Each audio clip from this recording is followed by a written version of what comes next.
नमस्कार, मैं स्नेहा शुक्ला आप सभी दर्शकों, लेखकों और पाठकों का हार्दिक स्वागत करती हूँ। आप सबके साथ लाइव कार्यक्रम शुरू करने से पहले एक छोटी-सी खुशी शेयर करना चाहती हूँ, कुछ पंक्तियों के माध्यम से कि यूँ तो अकेले भी कर सकते हैं हासिल मंज़िल को, यूँ तो अकेले भी कर सकते हैं हासिल मंज़िल को, पर जब अपनों का साथ और प्यार भरा सहयोग मिल जाए, तो मुश्किल से मुश्किल राह भी खुशनुमा बन जाती है। और इसी तरह हमारे अब तक के सफ़र को बहुत ही प्यार भरा, सहयोग भरा, खुशनुमा बनाया है आप सभी लोगों ने, जिस वजह से हमारे अ, शब्द सिंधु परिवार की सदस्य संख्या 10,000 की सीमा तक पहुँच गई है। तो ज़ाहिर-सी बात है कि हमें मिलने वाला प्यार, सहयोग और विश्वास भी 10 गुना बढ़ गया है। ये बहुत ही खुशी हो रही है इस एहसास को आप लोगों के साथ शेयर करने में। तो अपना ये प्यार, विश्वास ऐसे ही हमारे साथ बनाए रखिए और चलिए स्वागत करते हैं आज के हमारे लाइव कार्यक्रम के गेस्ट को, जो कि बहुत ही अनुभवी और मंझे हुए रचनाकार हैं, जिन्हें पढ़ना और उनसे सीखना पसंद करते हैं हम सभी। आइए मंच पर बुलाते हैं डॉक्टर अश्विनी मल्होत्रा जी को। नमस्कार जी, सबको मेरा बहुत-बहुत प्रणाम। नमस्कार सर। नमस्कार जी। चलिए स्वागत करते हैं अर्पणा जायसवाल जी का।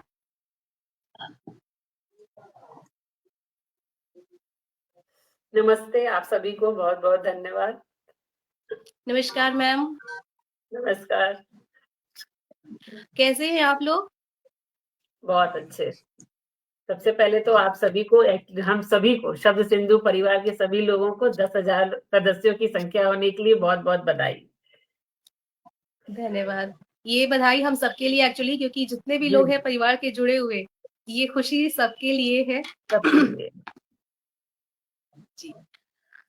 तो आज के जो हमारे गेस्ट हैं, इन्हें अब तक हम लोग पढ़ते आए हैं, बहुत कुछ सीखते आए हैं। आज इन्हें सुनने का, इन्हें जानने का मौका मिलने वाला है और इनकी कहानियाँ, इनके स्वरबद्ध इनके ही मुँह से अगर सुनते हैं, तो ये खुशी और ये सुख बहुत ही अद्भुत होगा। तो मैम आप अपना परिचय देंगी, जीवन परिचय प्लीज़? जी, बिल्कुल। मैं अर्पणा जायसवाल। मेरा जन्म और मेरी शिक्षा जो है वो उत्तर प्रदेश से हुई हुई है और मेरी जो पढ़ाई है मैंने गोरखपुर विश्वविद्यालय से एमएससी किया हुआ है और उसी के बाद मैंने 1 साल अध्यापन क्षेत्र में भी काम किया है। फिर उसके बाद शादी हो गई और पति के साथ यहीं नागपुर में अभी 27 सालों से मैं यहीं रह रही हूँ। मेरी 2 बेटियाँ हैं। एक बेटी अभी पूना में सर्विस कर रही है और एक छोटी बेटी है, वो अभी मेरे साथ ही रहती है। और पढ़ने एटलीस्ट शौक अगर बोला जाए तो कोई भी क्षेत्र नहीं है जहाँ मैंने कोई अपना शौक पूरा ना किया हो। एक लेखन बचा था अरे वाह! 4-5 सालों से उसमें भी अभी अच्छा मतलब कर रही हूँ। तो अच्छा लगता है खुद भी लिखना, पढ़ना और पढ़ने-लिखने का शौक बचपन से ही रहा है। किताबें मैं बहुत पढ़ती थी। कहानी अपनी कहानी साइंस मेरा साइंस सब्जेक्ट रहा है। उसके अलावा भी मुझे फ़िक्शन बहुत पसंद है और मैंने साहित्यिक भी बहुत पढ़ा है। मतलब पढ़ने का एक जो शौक है वो शुरू से ही रहा है और शायद पढ़ने का ही शौक था जो मुझे लिखने में भी मदद किया। लेखनी भी मेरी शायद उसी से प्रेरित है। बिल्कुल, जब हम अच्छे पाठक होते हैं तभी वो अच्छे लेखक बन पाते हैं, क्योंकि जी, चीज़ों को बारीकी से जब समझते हैं, तो आप उसे बहुत अच्छे से एक्सप्लेन करते बहुत हैं। अच्छे से समझ में और आता है। सर आपका जीवन परिचय जानना चाहेंगे हम सभी। जी हाँ मैम, मैं जैसे कि आप जानती हैं मैं डॉक्टर हूँ, पेशे से डॉक्टर हूँ और लिखना मेरा एक शौक था। तो क्योंकि ये एक पढ़ने और लिखने का फोरम है, इसलिए मैं ज़्यादा उस पे थोड़ा-सा आपसे परिचय करवाता हूँ। मैं जब 10 साल का था, तो एक समुद्री जहाज में मेरा परिवार इजिप्ट से बॉम्बे आया। 1 सप्ताह का सफ़र था और वहाँ पर मेरे फादर ने एडन से, जो एक पोर्ट है, वहाँ से टाइपराइटर लिया था। तो तब मैंने पहले ही जिस दिन उन्होंने लिया, तो मैं तब उन वहीं पर टाइपराइटर पर अपना सफर की इंग्लिश में कहानी लिखी, एक जर्नी लिखी, जर्नी बाय सी। तो वो मैंने लिखी थी जस्ट अपने लिए। बस फिर स्कूल मैगजीन में मेरा जो स्कूलिंग हुई है मसूरी और लुधियाना में हुई है, और वहां पर स्कूल मैगजीन, फिर कॉलेज मैगजीन।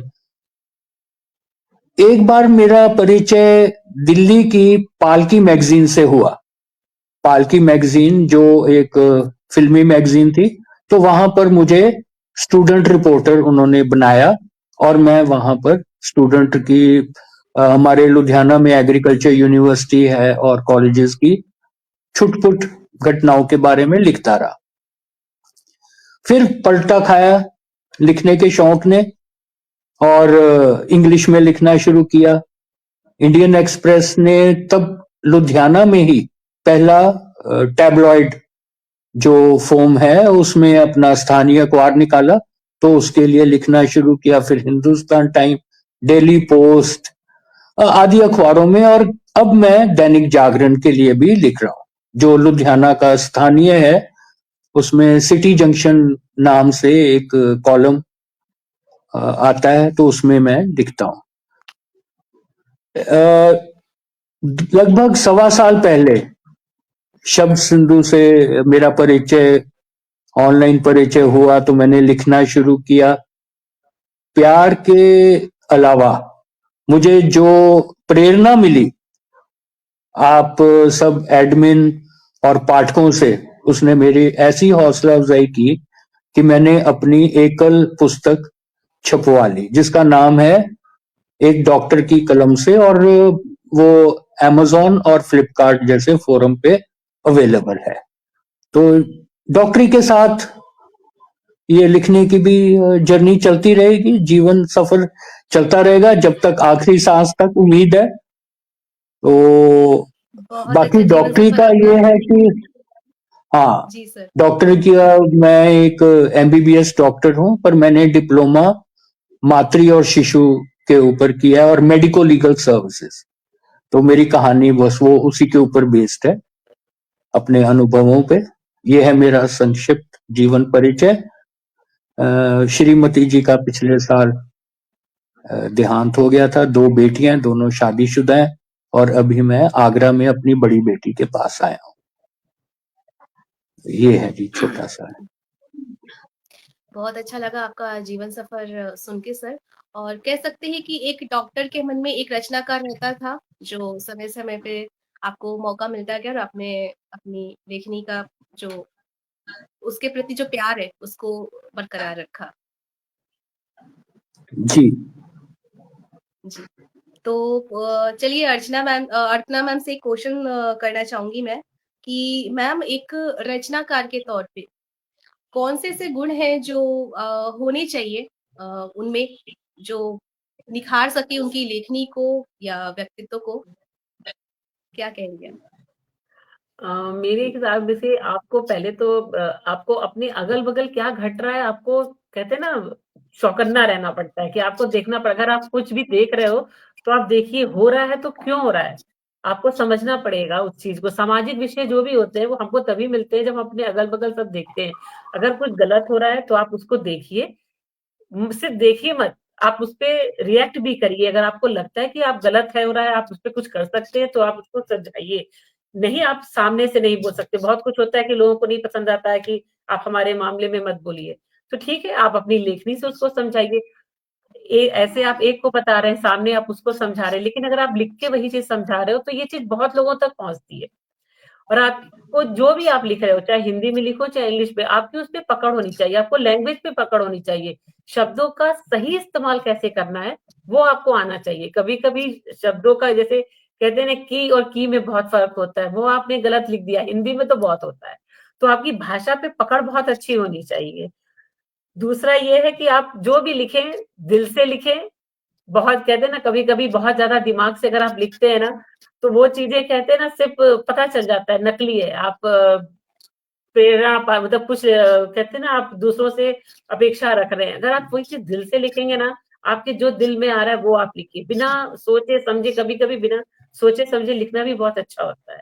हर चीज़ अगर जब सोच के लिखते हैं ना, वो कहते हैं ना, आप पटकथा लिख रहे हैं, मतलब आपको हमें कहानी किसी को बनानी नहीं है, बतानी नहीं है, हमें एक संदेश भी देना है। तो अगर आप कोई भी चीज़, अगर आप घटना घट रही है, पहले आप उसको समझिए, फिर आप लिखिए। अगर आप ऐसे ही हो ना, घटना घटी, र्यूमर भी ऐसे ही फैल जाते हैं फिर। पहले आप हर चीज़ को, कोई भी चीज़ हो, आप पहले उसको समझिए, फिर हाँ, आप उस मतलब पे लिखिए एब्जॉर्वेशन जो सही। आपकी होती है वो बिल्कुल वो गहन और बहुत सटीक ज़रूरी होनी है, चाहिए। सही और गलत, हाँ, सही और गलत में फ़र्क करना बहुत ज़रूरी होता है। फिर आप लिखिए, ताकि आप जो संदेश भी देना चाहते हैं, वो सार्थक रूप में पहुँचे। तो मेरे ख्याल से ये मैं मतलब हमारा मैं हम जो लिखते हैं वो इसी फॉलो को करती हूँ। मेरा दिल आया तो लिखा, अगर नहीं मन है कि नहीं लिखना है आज, तो ऐसा नहीं है कि मैं ज़बरदस्ती लिखने बैठ गई हूँ। कोई भी टॉपिक नहीं, और मिलता है बिल्कुल यही तब होता से। है। वो आप जो दिल से लिखते हैं ना, वो शब्द में भावनाएँ पता भी चलती है, वो आप जुड़ पाते हो उससे एक्चुअली। हाँ, टॉपिक भी अगर आप दे रहे हो, तो अगर मुझे लगता है कि मैं इस पे लिख के कुछ अच्छा लिख पाऊँगी और उसके साथ न्याय कर पाऊँगी, तभी लिखती हूँ। ये नहीं है कि क्योंकि टॉपिक मिला है और मुझे क्यों लिखना ही लिखना है, तो उस हिसाब से मैं कभी नहीं लिखी। मतलब टॉपिक है, हाँ, टॉपिक मिलता है तो वो मुझे बहुत अच्छा प्रेरणा बहुत देता है कि अच्छा आज इस टॉपिक पे लिखना है, इस पे कैसे लिख सकती हूँ, फिर सोचती हूँ। स्वतंत्र तो हम कभी भी लिख लेते हैं, कभी भी, लेकिन जब टॉपिक मिलता है वो बहुत चैलेंजिंग लगता है मुझे, क्योंकि अब मुझे पता है कि अब मुझे अपनी सोच को सीमित करना है, सिर्फ इसी विषय पे लिखना है, तो जो सारी सोच है वो इसी में सीमित करना है और उसी में मुझको अपना बेस्ट देना है।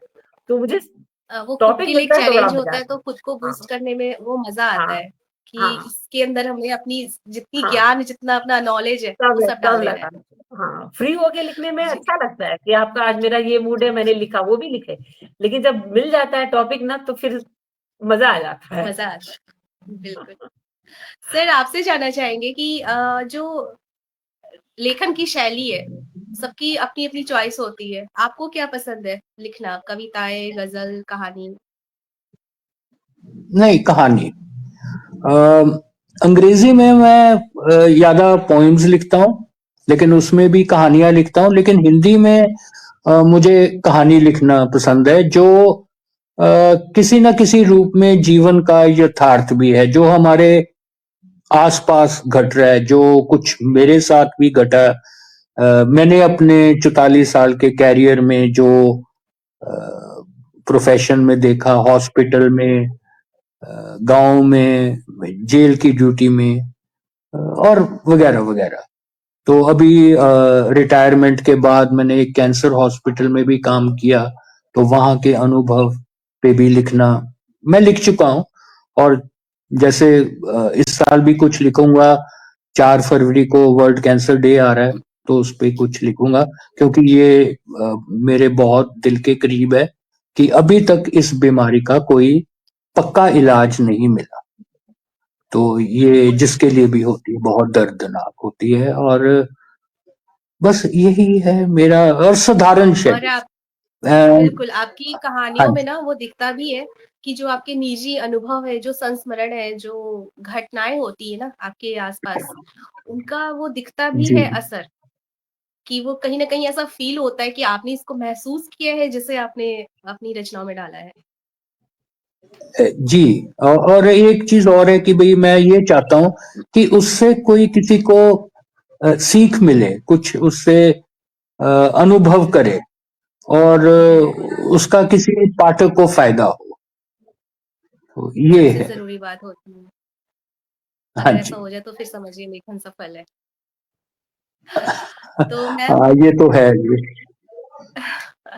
जी, बिल्कुल एक लेखक के तौर पे यही लगता है कि अगर मतलब 100 लोगों ने भी कहानी पढ़ी, उसमें से अगर 5 लोग भी अगर उससे कुछ फ़ील करते हैं और सीख उसको ले रहे हैं तो सुधारने की बहुत कोशिश अच्छा करते लगता हैं, है। हाँ। तो ये बहुत अच्छी बात लगती है खुद के लिए। मैम आप कौन-सी कहानी आज सुनाना चाहेंगी लघु कथा अपनी? हाँ, अभी संक्रांत पे ही एक कहानी लिखी थी। ये कहानी एक्चुअली मुझे जी, इंस्पायर किया है मेरे पापा ने। मेरे पापा का एक उसूल था। वो जहाँ भी काम करते थे, तो वो ये नहीं था कि ऑफ़िसर हैं तो वो अपने ऑफ़िसर्स की ग्रेड के साथ ही अपना सारी खुशी मनाते थे। बल्कि उनका एक था कि मैं जिनके साथ काम कर रहा हूँ, मुझसे जो नीचे काम कर रहे हैं, मुझे उनके साथ सारी खुशियाँ मनानी है। तो हमारे ज हमल हमने ने बचपन से ही देखा है कि हमारे जितने भी त्योहार घर में, कोई भी छोटा से छोटा त्योहार भी हमने पापा के जितने भी उनके नीचे काम करते थे, सबके साथ मनाया है। तो उसी को मैंने थोड़ा-सा कहानी का रूप दे के लिखा है। लोहड़ी पे ही कहानी लिखी हुई है। सुना दो? जी, बिल्कुल मैम। बिल्कुल, बिल्कुल। तुषार, क्या आज शाम की लोहड़ी में हम अपने मिलके मजदूरों को भी बुला लें? महिमा ने अपने पति से पूछा। नहीं, वो लोग हम लोगों की पार्टी में क्या करेंगे? पार्टी में सभी बड़ी-बड़ी हस्तियां आएंगी। उन सबके बीच मिल मजदूरों को बुलाकर हम अपनी हैसियत नहीं गिरा सकते। तुषार ने थोड़े गुस्से से कहा। ये मत भूलो तुषार, आज हमारी हैसियत उन्हीं मिल मजदूरों की अथक प्रयास और मेहनत से बनी है। अगर वही हमारे साथ इस लोहड़ी का पर्व नहीं मना सकते, तो लोहड़ी मनाने का क्या फायदा? लोहड़ी पर्व का संदेश ही यही है कि ऊंच नीच और द्वेष की अग्नि में भस्म करके सबके दिलों में मिठास भरे और सभी में खुशियां बांटे। महिमा की बात सुनकर तुषार को अपनी सोच पर शर्मिंदगी हुई। उसने अपने सभी मिल मजदूरों को लोहड़ी पर्व मनाने के लिए अपने घर सादर आमंत्रित किया और हर्षोल्लास के साथ मकर संक्रांति के दिन पतंगबाजी के साथ तिल गुड़ का आनंद लिया। धन्यवाद। ये बहुत मुझे ही बहुत खूबसूरत सुंदर, कहानी है। बहुत सुंदर, बहुत बहुत सुंदर। बहुत अच्छा पापा की संदेश बहुत भी है आपकी कहानी में। थैंक्स। मेरे पापा की 2-3 चीजें, बहुत चीज हमको एकदम उनकी हर चीज, मुझे कहते हैं ना, बेटी के लिए पापा एक बहुत हीरो होता है। तो ये चीज हम मैंने उन्हीं से सीखी, पहली बात। और दूसरी की लाइफ में कभी भी हार मत मानो। जो तुम्हारा है वो तुमको जरूर मिलेगा। आज नहीं मिलेगा, कल मिलेगा। जो तुम्हारी किस्मत में है वो तुम्हारा कोई कभी छीन नहीं सकता। वो अगर तुम्हारी किस्मत का है तो वो तुमको ही मिलेगा। तो मेरे यही सब प्रिंसिपल मैं अपनी बेटियों को भी बोलती हूँ, जो तुम्हारा है वो तुमको ही मिलना है। कोई कितना भी लाख बुरा चाहे नहीं कुछ कर सकता। जो ब्लेसिंग्स होती हैं अपने फादर्स की या ऊपर, वो बहुत काम आती हैं। तो हमेशा पॉजिटिव सोच रखना ही बहुत अच्छी चीज होती है। हम आगे जंग तभी जीत जाते हैं जब अपने पॉजिटिव सोचते हैं, सकारात्मक जितनी हम अपने आप को रखेंगे, हम आधी तो वैसी जर्नी वैसी खत्म हो जाती है हमारी, वैसी उसको जीत लेते हैं। तो ये सब छोटी-छोटी चीजें हैं जो मुझे अभी भी याद आती है। हालाँकि अब मेरे पापा मेरे साथ नहीं है, लेकिन हाँ, उनकी जो भी है बातें हैं मुझे बहुत याद आती है। बस यही तो चीज़ें होती हैं, जो यादें होती हैं, जो संस्कार होते हैं, उनसे कहीं न कहीं जुड़े जी, होते हैं हम अपने जी, लोगों से। जी, बहुत ही अच्छा संदेश था ये कि खुशियों का मतलब सिर्फ़ ये नहीं होता कि हम अपने साथ वालों के साथ मनाएँ। साथ वाले समाज का हर वर्ग अगर खुश होता सभी है, के तो साथ असली मनाना खुशी वो चाहिए। होती है। बिल्कुल। सर, आप सुनाएँगे अपनी कहानी? हाँ जी, इसका शीर्षक है मैं और चुप नहीं रहूंगी। थोड़ा सा प्रिफेस इस कहानी का कि ये एक आम मध्यवर्गीय परिवार की लड़की की कहानी है, जो जिसमें सच्चाई है। थोड़ी मेरे साथ भी जिसने मुझे सुनाई तो उसके साथ घटी थी। तब मेरी ड्यूटी जेल में लगी थी, तो उस जेल ड्यूटी में मैं महिला जेल भी जाया करता था।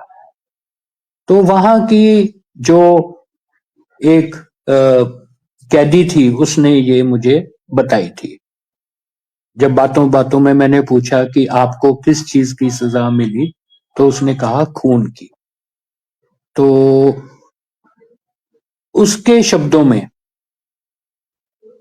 मैं एक मध्य परिवार की कन्या थी। मेरे मन में भी सपने थे कि मैं कुछ बड़ी होकर बनूं, अच्छे घर में मेरी शादी हो और मेरे 2 बच्चे हों। लेकिन शायद नियति को कुछ और ही मंजूर था। पैसे के अभाव में मेरे पिताजी ने एक बड़े घर के बेटे के साथ कर दी, जो अयाश किस्म का था। सुबह से लेकर शाम तक वो शराब में डूबा रहता, और कई बार तो वो मुझे छोड़ कई और स्त्रियों के पास भी जाता था। ऐसे करते करते, उसकी अय्याशी के चलते चलते घर की माली हालात खराब होने लगी, और हम हमारी जो आर्थिक स्थिति थी वो बेहद कमजोर हो गई। एक रात वो जुए में काफी बड़ी रकम हार के आया, जिसको उसने उधार से उन जुआरियों से ही पैसे उठाए थे। और उन जुआरियों को पैसा तो वो दे नहीं सकता था, तो बदले में मुझे ऑफर किया। ये देख मुझे महाभारत में द्रौपदी की याद आई कि उस नारी को उस वक्त हजारों साल पहले क्या महसूस हुआ होगा जो आज मैं महसूस करें। लेकिन द्रौपदी के पास तो भगवान श्री कृष्ण थे जो उसकी रक्षा करने के लिए आए, मेरी कौन रक्षा करता। तो मैंने खुद अपनी रक्षा करने का फैसला किया कि मैं अब और चुप नहीं रहूंगी। मैंने अपनी आवाज उठाई और अपने पति को उसके नापाक इरादों में कामयाब होने नहीं दिया, उसका मैंने खून कर दिया। ये बातें सुन के एकदम तो मैं अवाक रह गया कि इस सुंदर सी कन्या ने कैसे हिम्मत, उसके मन में कैसे हिम्मत जागी होगी कि किसी का खून करके। लेकिन उसके आखिरी शब्दों में मुझे और चुका दिया और मुझे सोचने पर मजबूर कर दिया। उसके अंतिम शब्द थे जिसके ऊपर ये कथा बेस्ड है, डॉक्टर साहब क्या मैंने उसका खून करके कोई गलती की है। बस ये मैं आप सबके पाठकों के ऊपर छोड़ देता हूं कि क्या उसने गलती की थी कि कानून को अपने हाथ में लिया था, या क्या उसका रास्ता सही था। धन्यवाद। बहुत ही सर, उनकी कहानी मतलब जो आप बीती थी उसको आपने जो शब्द दिए और उसके बावजूद इससे इतनी जुड़ गए इस तरह से ना कि थोड़ी देर के लिए बिल्कुल खो गए थे, कहानी का वो जो हिस्सा है वहां चले गए थे, ऐसा लग रहा था। और बिल्कुल ये मतलब हमारे समाज का एक बहुत ही कहेंगे कि एक ऐसा रूप है जिसे हम कभी देखना नहीं चाहते, पर अक्सर होता है जब पता चलता है तो सब जानते हैं, बहुत बार छुप जाती है ऐसी चीजें। मेरे ख्याल से तो आत्मरक्षा में किया गया कोई भी गलत नहीं होता काम, पर ठीक है। ये हमारे पर जो कानून दर्शक कानून है है। आज जो जुड़े हुए हैं हमसे, उनके लिए एक सवाल छोड़ा है सर ने कि आप सब प्लीज कमेंट के जरिए बताइए कि क्या उस महिला ने गलत किया, और आपके भी अनुभव अगर शेयर करना चाहे तो बिल्कुल कर सकते हैं। माहौल थोड़ा सीरियस हो गया है। तो सर जैसा कि आप डॉक्टर भी रहे हैं, आप शिशु रोग विशेषज्ञ हैं, आपने जो अपनी डॉक्टरी की। मैम पहली बात तो मैं अभी भी डॉक्टर हूँ, रहा नहीं हूँ, अभी भी हूँ। सॉरी आपने सॉरी कहा था सर। ना कि भाई तो थोड़ा सा हल्का कर देते हैं। मैं शिशु विशेषज्ञ अपने आप को नहीं मानता। मैं एक फैमिली फिजिशियन हूँ, क्योंकि जो मैंने ये डिप्लोमास किए थे उसको मैं ज्यादा अपने जीवन कार्य में इस्तेमाल नहीं कर पाया, क्योंकि मैंने हर प्रकार के हर उम्र के मरीजों को देखा है। और मैं जहां तक समझता हूं कि शारीरिक रोग के अलावा भारत में सबसे ज्यादा प्रॉब्लम वो मानसिक रोगों की हो रही। बिल्कुल सर। अभी मैं जिस संस्था के साथ, बुजुर्गों की संस्था के साथ जुड़ा हूं, तो वहां मैंने ये पाया है। अभी एक आज ही चौंकाने वाली मुझे खबर पढ़ने को मिली कि कोटा राजस्थान में, जहां हम अक्सर अपने बच्चों को भेजते हैं पढ़ने के लिए, उन पर दबाव डालते हैं, तो दो बच्चों ने आज ही मतलब कल या परसों की बात होगी, कल तो की बात है। उन्होंने आत्महत्या करा। कल हाँ की जी। बात है। तो ये बहुत दुखित, एक समाज का बहुत दुखित पहलू है कि वो हिंसा पे उतर आए। तो अपनी लेखनी सही से बात है, यही आजकल मैं कॉम्पिटिशन्स सोचा। ने बहुत ही ज्यादा मेंटल प्रेशर दे दिया है हर लेवल पे। और जी मैम जी। आपसे पूछना चाहेंगे लिखने के अलावा और कौन से शौक रहे आपके? जैसा आपने बताया सब कुछ पूरा हुआ, पर फिर भी कुछ ऐसा। ऐसा कुछ नहीं है, मतलब कोई भी क्षेत्र है जहाँ मैंने छोड़ा नहीं है, आजमाया हुआ सब कुछ है, शुरू से ही। और ये कविता वगैरह तो मैं स्कूल कॉलेज से ही लिखती थी, लेकिन हाँ, कहते हैं ना वो उतना कभी लिया नहीं, डायरियों में ही था। फिर एक टाइम ऐसा आया कि कहते हैं ना कुछ बच्चे बड़े हो गए, थोड़ा टाइम मिला, तो इस क्षेत्र में भी अपना बाकी सब काम तो बच्चों के साथ चल ही रहे थे। लेकिन एक यही एक था जो नहीं हो पा रहा था, तो अभी तो खैर फ्री हो गए हैं बहुत, तो एन्जॉय मिल कर रहे जाता है हैं ऐसा। अपने लाइफ हाँ, को। एन्जॉय और क्या कर चाहिए लाइफ में, सब कुछ पूरा हो गया, सारी विशेज़ और जो बाकी है वो पूरी हो रही है। पूरी बस हो ऐसे रही ही है। जी जीवन हाँ, ये अच्छा लगता है चलता कहाँ रहे। पहले सिर्फ़ मुझे सिर्फ़ कहते हैं ना सिर्फ़ रिश्तेदार जानते थे, सिर्फ़ दोस्त जानते थे। अभी ब भाई गूगल पे लिखने पे नाम आता है तो ये सबसे अच्छी बात है। गूगल पे आप लिखिए हमारा नाम आता है, सब सभी लोग जानते हैं। पहले प्लेटफ़ॉर्म इतना अच्छा है कि एक साथ कितने लोग एक मतलब अगल-बगल लोग भी पहले कितना हम लोग जानकारी एक-दूसरे को अपने कितना जानते थे। लेकिन एक ये मोबाइल होने से, जो भी डिजिटली होने से आप एक साथ कितने लोगों से जुड़ जाते हैं। आज मुझे बहुत लोग जानते हैं, हर शहर में लोग जानते हैं। पहले क्या थोड़ा हर शहर, हर जगह हम कह सकते हैं, हाँ, भई वहाँ भी मेरे दोस्त हैं। हम लोग एक-दूसरे से कभी नहीं मिले, लेकिन हाँ, फिर भी बोलते नहीं हमारे वहाँ-वहाँ जान-पहचान के हमारे दोस्त हैं वहाँ पे। तो एक जुड़ाव जो है ना वो बहुत ज़्यादा हो गया है। पहले इतना नहीं था, लेकिन हाँ, अब महसूस होता है। एक तो ये क्षेत्र ही ऐसा है लेखन कि आप अपने आप जुड़ जाते हो। लिखने, पढ़ने इससे अपने आप जान-पहचान हो ना हो, एक जुड़ाव अपने आप हो जाता है इससे। वो चीज़ मुझे बहुत बिल्कुल, अच्छी आपकी लगती लेखनी है के इसमें। माध्यम से हाँ, हाँ, जिनके साथ बोलते हैं ना वो दिल का रिश्ता जुड़ जाता है, एक जैसे मन हाँ, वाले लोग आप मिल जाते हैं। हाँ, आप अपने विचारों का भी आदान-प्रदान कर लेते हो, आप बिना कहे मतलब बिना डरे। आपको ये नहीं जज कोई नहीं कर रहा है आपको, आप अपने आप आराम से जज करता भी है, तो वो अच्छी चीज़ भी है। आपको फिर अगर कोई आलोचना भी करता है तो अगर पॉज़िटिव है तो उसको लेना भी चाहिए। भई क्योंकि सीखने से ही गलती करेंगे तो ही सीखेंगे। तो सीखने के लिए गलती सही है, करना भी जब तक ज़रूरी हमारी है। कमियाँ हमें पता नहीं चलेंगी, उन्हें दूर हाँ, करने की कोशिश नहीं कर पाएँगे। कोशिश कैसे करेंगे? और हर कोई परफेक्ट नहीं जी, होता। बिल्कुल सही है। कोशिश हमेशा करती रहनी चाहिए। सर, आप कुछ जी, टिप्स जी। देना चाहेंगी जैसा आपने बताया मानसिक रोगियों के लिए छोटा-सा मतलब कुछ पॉइंट्स का 3-4 पॉइंट में बस? जी। सबसे ज़्यादा ज़रूरी है कि सॉरी फॉर अगर माय हम वर्ड्स, किसी वक़्त नॉट मानसिक रोगी एक्चुअली ये जो मेंटल प्रेशर जो डिप्रेशंस आजकल हो रहे हैं, उसके वो लिए। सभी को हो रहा जी, है। उसके जी, लिए जी। माफ़ी चाहती हूँ मैं। वो सभी को हो रहा है, तो आप मानसिक ठीक है वर्ड, कोई ऐसी बात नहीं है। क्योंकि ये रिकॉग्नाइज़ हो गया कि डिप्रेशन भी जो है, ये भी एक तरह का मानसिक मेंटल विकार है। इश्यू है। तो सबसे पहले हाँ जी, मैम कुछ कहा आपने? नहीं मतलब नहीं, ये भी एक तो तरह का मैं मेंटल इश्यू ही है। हाँ जी, हाँ जी, हाँ जी। तो मैं यही कहूँगा कि अपनी बात किसी से करिए, अपने मन की अवस्था किसी को बताइए। नींद नहीं आ रही, तो ओपन अप कि क्यों नींद नहीं आ रही? क्या कारण है? आपको काम का स्ट्रेस है?